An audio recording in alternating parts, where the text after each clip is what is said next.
မင်္ဂလာပါခင်ဗျာ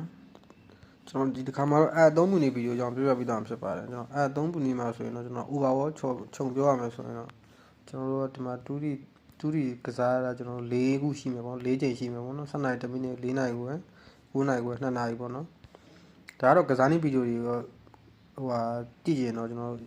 ရှေ့ဗီဒီယိုမှာတော့ကြည့်ပေါ့နော်တင်မိထားတဲ့ဗီဒီယိုတွေမှာကျွန်တော် 3D ထိုးလို့ရမယ်ကျွန်တော်အကြောင်းကိစ္စတစ်ခုခုကျွန်တော်တို့စုံစမ်းနေတာရှိလို့ရှိရင်ကျွန်တော် Telegram တို့ Viber တို့ကနေကျွန်တော်စုံစမ်းလို့ရတယ်ပေါ့နော်ဒါတော့ငွေသွင်းငွေထုတ်ဒါကတော့ဟိုငွေဝင်ထွက်မှတ်တမ်းပေါ့နော်အဲရှိမယ်ဒါကတော့ကလင်နာပေါ့နော်ကလင်နာပေါ့နော်ဒီနေ့4ချိန်ပေါ့နော်ဒါကတော့ 3D ကလင်နာပေါ့နော်ဒီမှာ2025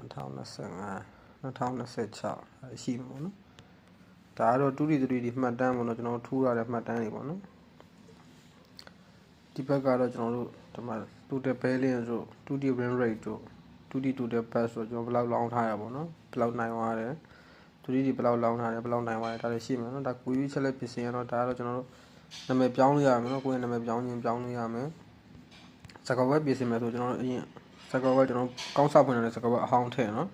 ထည့်ပြီးလို့ရှိရင်ကျွန်တော်တို့ဒီမှာအကောင့်အဟောင်းကို password ကိုထည့်ပေါ့နော်ပြီးလို့ရှိရင်အစ်ကိုနှစ်ခါရိုက်ပြီးလို့ရှိရင်ပြောင်းမြူနှိပ်လိုက်ရင်ရပြီပေါ့နော်ဒါတော့ notification ပေါ့နော်